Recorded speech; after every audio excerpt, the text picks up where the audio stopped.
Hello, everyone. Welcome to Small Biz Tips, guys. Today I have a legend here. I'm excited to have him on board. Whoo, you guys gonna love this story. It's mind blowing. Jeff, what's going on, man?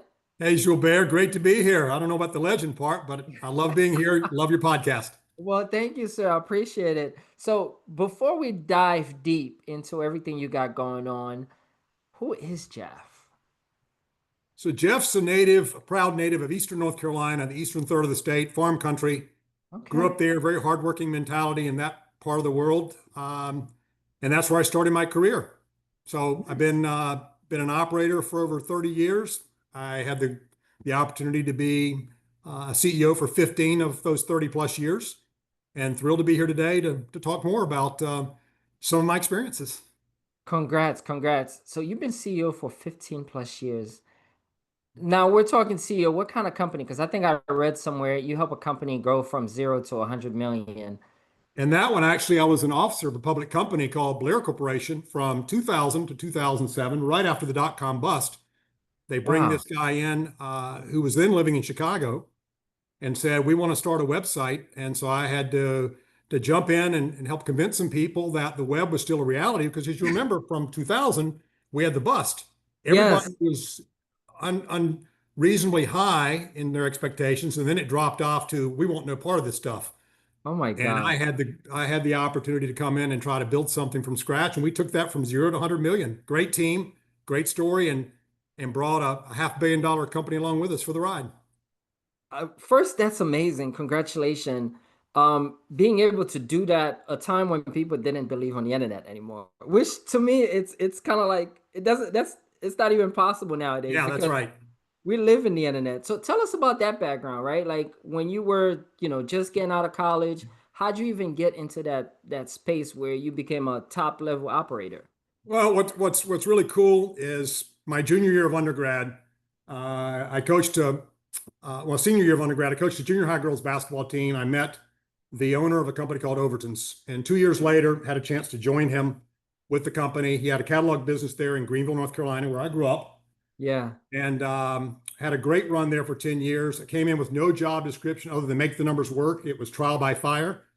And we launched a web business back in 95, 96 called Wow. overtons.com with no fanfare. People were either modestly in favor or didn't think it would work. And we did $1 million in our first 12 months. That's And that amazing. business is now owned by Marcus Lemonis. So we were doing something right. Congrats again. I think that's huge because you're talking 95, 96, 97. You had a Yep. bunch of companies starting out. People are like, oh, I don't know if this is gonna last. And you guys were able to build something at that time. What would you say was the mindset working with that CEO at that time that helps you become a better CEO? Well, that's a great question. The gentleman's name is Parker Overton, who owned Overton's for a number of years. Mm-hmm. He was really my first and most prominent mentor in my professional life. We're Mm, good friends to this day. He's 81 years old now. Got a chance to go to his surprise 80th birthday last nice. year. And, he believed that the world was our oyster. He empowered you to do things, but it was high risk, high Mm, pressure, but he was always there for you. He loved his people. He was like a father to me, and nothing was given, but mm. just laid out the foundation with no job description other than make the numbers work. And I was the right person at the time to take it and run with it, and had a blast there. Had a blast. I love it. I love it. Fast forward, what was the first company that you became a CEO in, and how was that experience? So I joined a company called Eximius in the Chicago area in 1998. That's when I left Overton's, Yeah. and loved the experience. Really great family. I have a lot of experience in family owned businesses. Had a really good time there. Good people, very interesting product mix, very high end collectibles. And it was a Mm-hmm. chance to start learning what it meant to be a CEO. So great from that standpoint. So how was that? I mean, you have a team that you gotta manage. You people don't understand what it's like to be a real CEO. Because everybody use that term nowadays. You start a company with two people, oh, I'm the CEO. Tell us about Right. how it's been being a real CEO. Yeah, it's a good, you got to win people over. You got to acclimate to what they do and Mm-hmm. how they do it. And coming from farm country in East North Carolina, going to Chicago, very different world, Yeah. different personality types. So you Yes. have to really start adjusting to the mindsets, the talents, but also the heart. what makes these Mm. people tick, because it's very different in the big city versus a rural area like where I grew up. Mm. Let's talk about that a little bit deeper, right? What make these people tick? Like, how do you build a culture when you're coming from somewhere totally different? How did you do it? Did you like work with solely middle management, senior management? What was your plan going in, or you kind of build it as you go? Yeah, we were pretty lean. I had a CFO who was terrific. She very much Hmm. bought in. She wanted to get some things done, but we were, you're up against a lot of culture. I Yeah. was I was in a set of a number of CEOs who were there in a short period of time. So they were used to kind of the flavor of the day. Here comes someone, he or she's not going to be here long. And Mm, that created its own set of challenges. But what it was really good for me in was learning to really appreciate the fact that every culture was very different. You could put your hmm. stamp on them for sure, but you really needed to understand how those cultures work, because the mindsets, the work ethics, lots of Yeah. things are different from company to company. Wow. I love it. I love it. So let's go a bit deeper because you mentioned something about heart, and I think you had like a interesting medical experience that kind of changed your perspective on things. Tell us Yeah. about pre that, what happened, and then, you know, what were some of the changes that happened there? Yeah. So I've been a driver my entire life. I'm a competitor. Basketball was really my first love growing up. I gave it up in college, but really pursued it, and it developed a work ethic and a tenacity that I will carry to this day. So I'm a hard charger. I'm a driver. The latter part of 2017, I was running a business called Fish USA Mm-hmm. in Northwest PA. We'd relocated down to this area when I launched that web business for Blair back in 2000. Yeah. So I was several years into my CEO assignment there with Fish USA and was feeling really rough. Had some appointments in Cleveland at Cleveland Clinic in the latter part of Mm-hmm. 17. Picked up the phone and called them in early 18 and said, I'm not feeling right. And they said, well, come on back in. And Mm. the short version of the story is I stayed there for 5 weeks at the Cleveland Clinic. Wow. Typical hospital, very uncomfortable beds, lots of Yeah. disturbances. You don't sleep real well, but a great team, great staff, Yeah. world-class care. And I got a heart transplant in February of 18.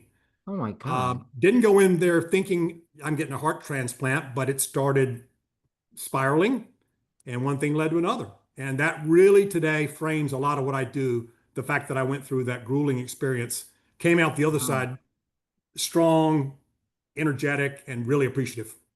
Well, one, it's a blessing to coming through that because Yes. not a lot of people have gone through that process to be able to talk about it. So, Yep. definitely commend you for that. What were the first thing you did when you came out, 2 to 3 days after you left and got the transplant? What was going through your mind? What were the first thing that you did? First thing was gratefulness. Mm, My wife was amazing. She stood beside me. Cleveland's about 100 miles from Erie, PA, where I yeah, currently live. She was there, I think, every day but two during that entire time. We had a daughter in high school at the time, so it wasn't just a matter of drop what you're doing.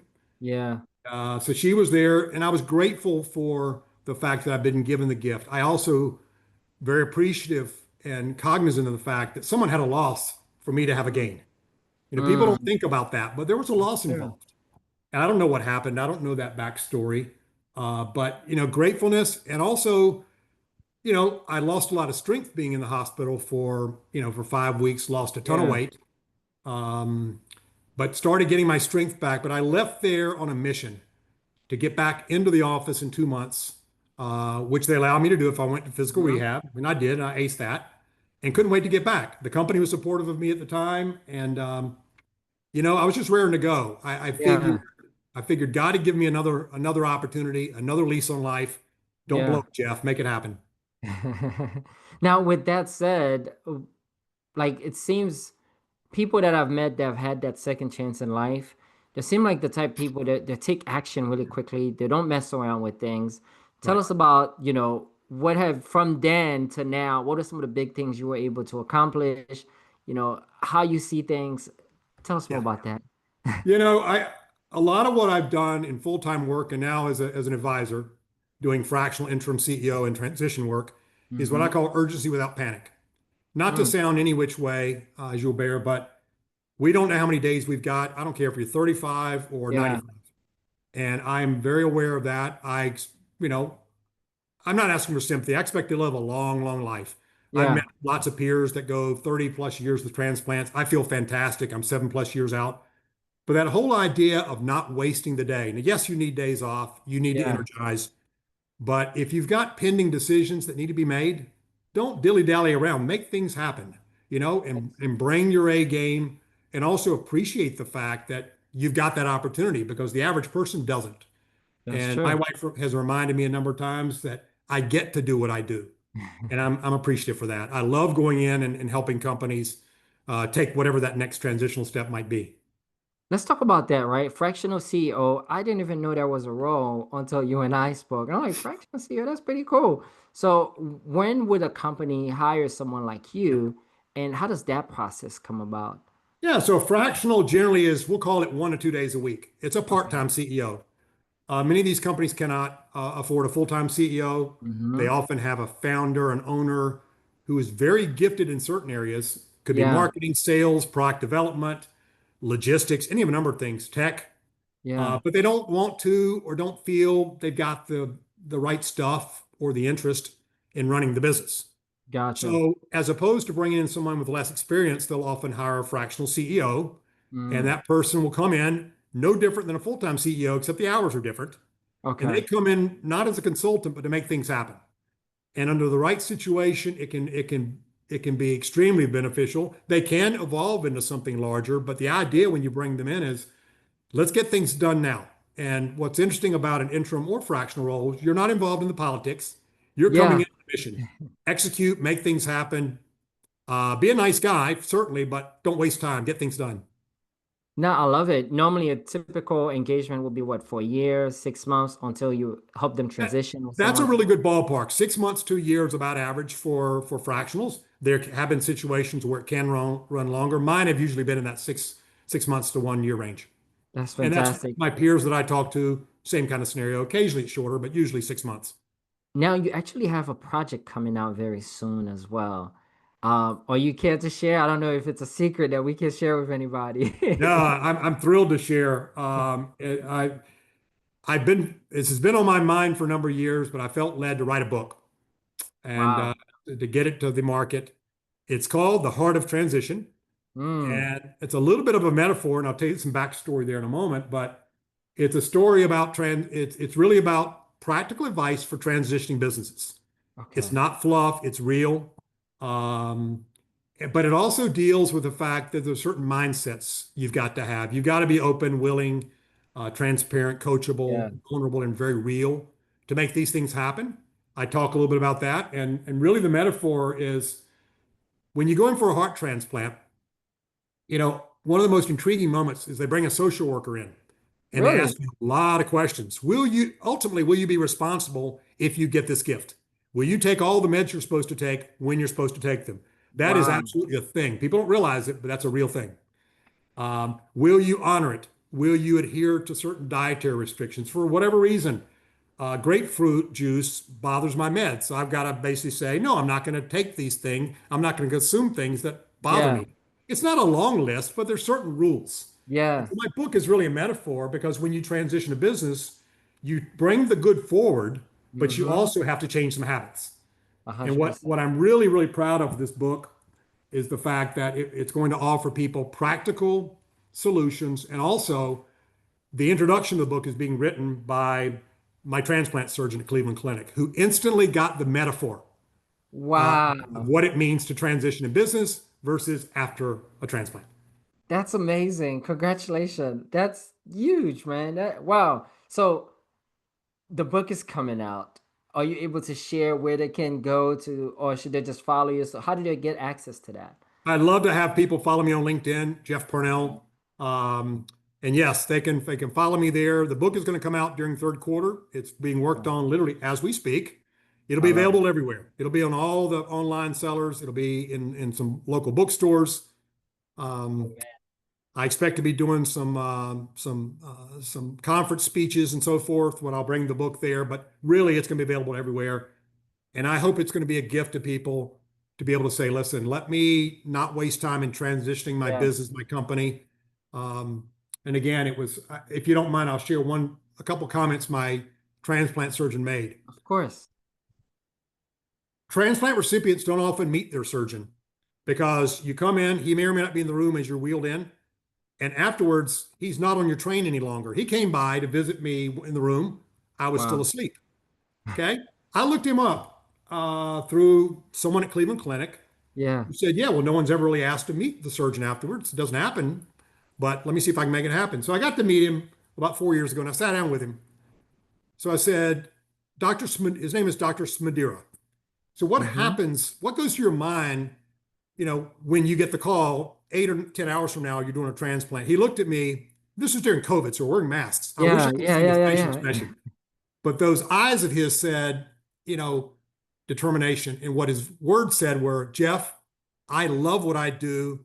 I get the team together and say, we're going in to win. And I you know love it. what? I had shivers. Several years later, I talked to him about the book, and Mm, he refers to himself. We had a nice conversation, and I'm using the same term as a transitionist. He transitions people in the medical sense, and I do it yeah. in the business sense. But when you see that determination, zero fear, expecting to win, Mm, knowing the risk, but yep. absolutely giving no quarter and giving it your all, it changes you. And I'd always been around inspirational people. Probably my favorite movie series of all time are the Rocky movies, where Oh, I love determination, those. they win. Yeah, Determination, tenacity wins. And I that's love it. that approach. That's fantastic. So, wow, so many gems, so many gems. Before we close out, we like to do what's called a small biz tips for entrepreneurs and business owners, right? So we have a lot of entrepreneurs that are in the trenches. They probably Yep. maybe did their first six figure, their first seven, or their first eight. What is Yep. that small biz tip gem that you would share with them that helps you being a CEO for 15 plus years? Yep. I'm going to say two things. Number one, be open minded and intellectually curious about everything. Mm, Don't hesitate to look outside your industry for ideas. Not mm-hmm. every idea is in your industry. Your competitors might not be doing it, but open your mind. And as part of that, surround yourself with people who will ask the tough questions. They Mm, might be on your team, but also you need peers and mentors. It yeah, could be formal, it could be informal, but it's very important to have people who've made mistakes yeah. and recovered from them nicely to be there in your corner and have the back and forth. It's so valuable. Fantastic. Last time, guys, the book will be coming out in Q3, so you guys got to check it out. How do people get in contact with you? Yeah, absolutely. So you can find me on LinkedIn, Jeff Parnell. The name of the book, by the way, is The Heart of Transition. And they can reach me at Jeff at Transition Your Business, all one word, Jeff at transitionyourbusiness.com. Would love to connect with all of your listeners and talk about whatever's on their mind. Fantastic. We'll drop those in the comments, in the show notes for people to get Great. access to. Jeff, it was a pleasure. Thank you for your time today. This was fantastic. I appreciate the opportunity. As I've said, I love your podcast and what it represents to small business people, and it's exciting to be here. Thanks for the opportunity. Thanks again. Later, All right. guys. Cheers. Bye bye now.